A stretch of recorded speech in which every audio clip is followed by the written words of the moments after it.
Welcome back to the Coding Fanatic YouTube channel.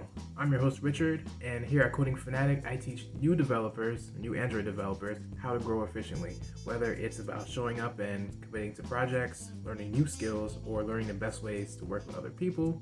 These are the pillars that I focused on that have helped me, and now I'm teaching you how to do the same. If that sounds like content that you are interested in, then hit subscribe and turn on notifications so you see when new videos like this come out each week. Also head over to the Coding Fanatic website, join the mailing list. You'll be the first to know whenever new content like this is made available.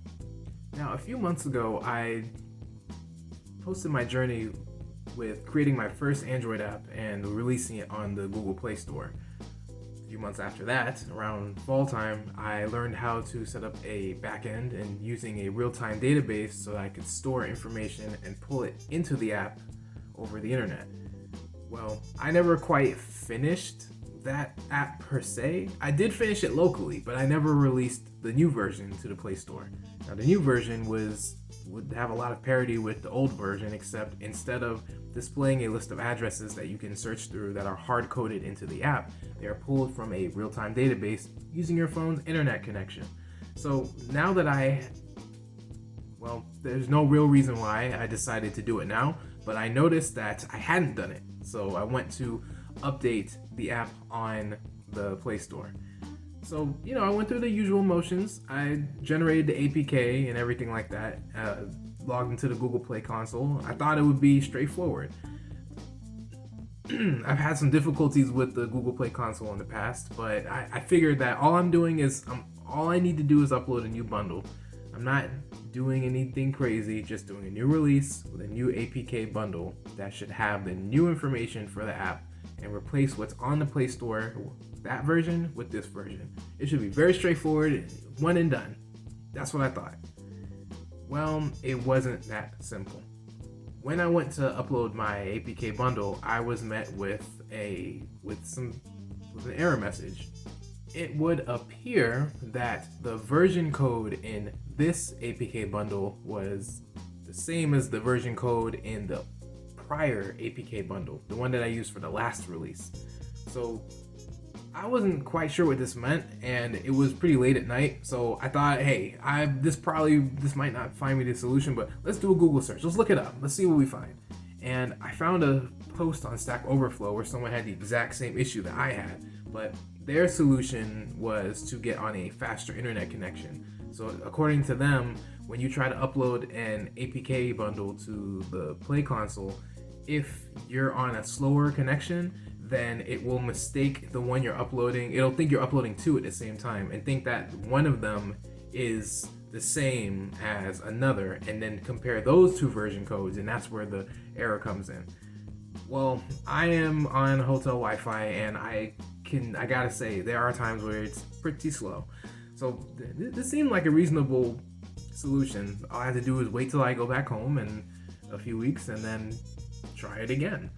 But I wasn't so sure. Something told me that there was more to be done here. So I looked into the version code. I looked at the version code of the application, and I went into the app level build.gradle file up, and I incremented it by one. It went from 3 to 4, and I changed the name of this version of the app as well, just to be safe. I wasn't sure if this was the actual fix, but I thought, let's try it, generate a new bundle, and if it doesn't work, we can always just revert our changes, right? So I did it and generated the APK. Sure enough, it worked. So hooray for me. It turns out that the version code is used by the Android system to determine it's what it sounds like. It determines what version of your application or what version of the APK is currently installed. And the reason for this is the Android system checks to make sure that if you update or you install a new version of the APK for that app, that you're not installing one with a lower version code. Because if it's a lower version code, then you're installing a deprecated or an older version of the app. Now, that could lead to security issues, and just to prevent any of that, the Android system says, hey, if you're on version 3, you can only install 4 or higher. This way, there's no confusion or anything. Also, when you're setting up a release, this is good because you can't you can't add a release, an APK bundle, an older one or an older version. Once you have version 3 up, you can only go 4 and up. You can't say, oh, well, I'm going to re-release this old version. And I mean, not that you would want to, right? But from a security standpoint, this works pretty well, because if you really were on version 3 and you wanted to, if you're on version 3 and you want to upload version 2 of your app, well, shoot, why not just take the code that you have from version 2, add it to your project, and then just increment your version number, re-sign it with the proper key store, and generate a new bundle. I mean, if you are who you say you are, if you're the developer that you claim to be, who is signed into this account, and you use this key store, well, just use it again. Make it. You want to use old code, you can do whatever you can do that if you want to. If you want to add a whole bunch of BS code, as long as it compiles. But if you want to add any type of code or go back and use an old version or anything like that, Google Play Console has no problem with that. There are only 2 things you need to do. You need to sign it with the same key store that you used to generate it, and increment that version code so that the Android system knows this is a newer version of the app. Even if it's old code, and hey, the Android system doesn't care about the code. It just wants to make sure you're not trying to do anything you're not supposed to do. So that was a fun little ride. That was good. You know what? I would say that even though there's something I want to point out about that guy on Stack Overflow. I'm not saying that they were incorrect, because it's very possible that they were on an even slower connection than mine, and that's how they ran into that issue. I'm not saying that what they're saying, I'm not trying to devalue what they said, but that question, that post got a green check mark for a solution, and that didn't work for me.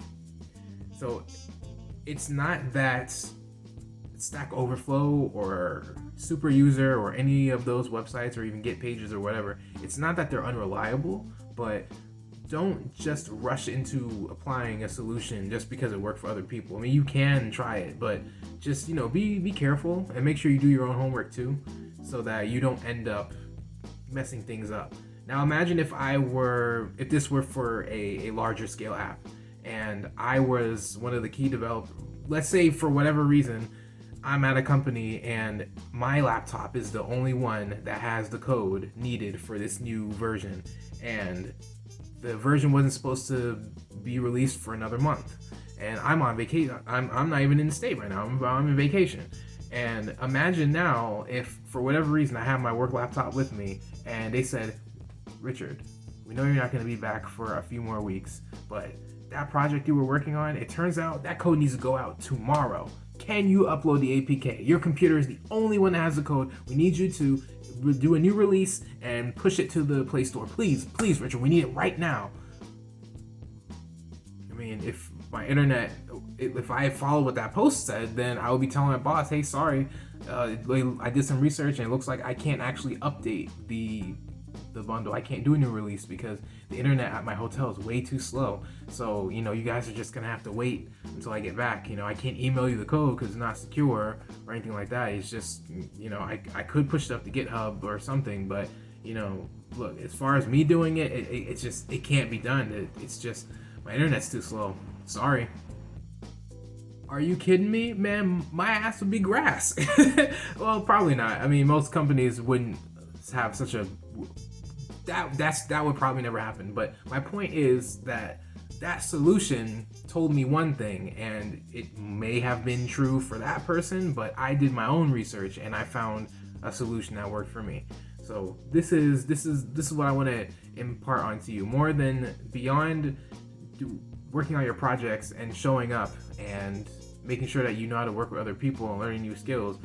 When you're looking for solutions, you have to do your own research too and make sure you understand what's going on. Don't just Google it and say, oh, well, Stack Overflow said this, so I'm just going to copy paste this and try that. Or Stack Overflow said it can't be done, so, oh, well, I guess it can't be done. Like, you do a little homework, So, but yeah, all that being said, looking forward to jumping back into Kotlin. I've made a little progress, but all that will be in my next video. But for the time being, I want to thank all of you for tuning in to the Coding Fanatic YouTube channel. Don't forget to, if you like content like this, I'm all about helping you developers and people who, if you're interested in Android development, come on down too. I got love for everybody.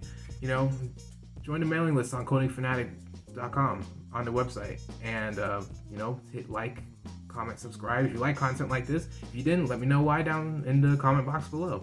But yeah, subscribe, notifications, so you see when new content like this is uploaded each week, and the mailing list will let you know before anybody else. And you get a few extra words of wisdom from me that are just not short enough to fit in the 160 character limit on Twitter. But all that being said, thank you all again for tuning in, and I will see you all in the next one. Peace. Yeah, that was pretty cool.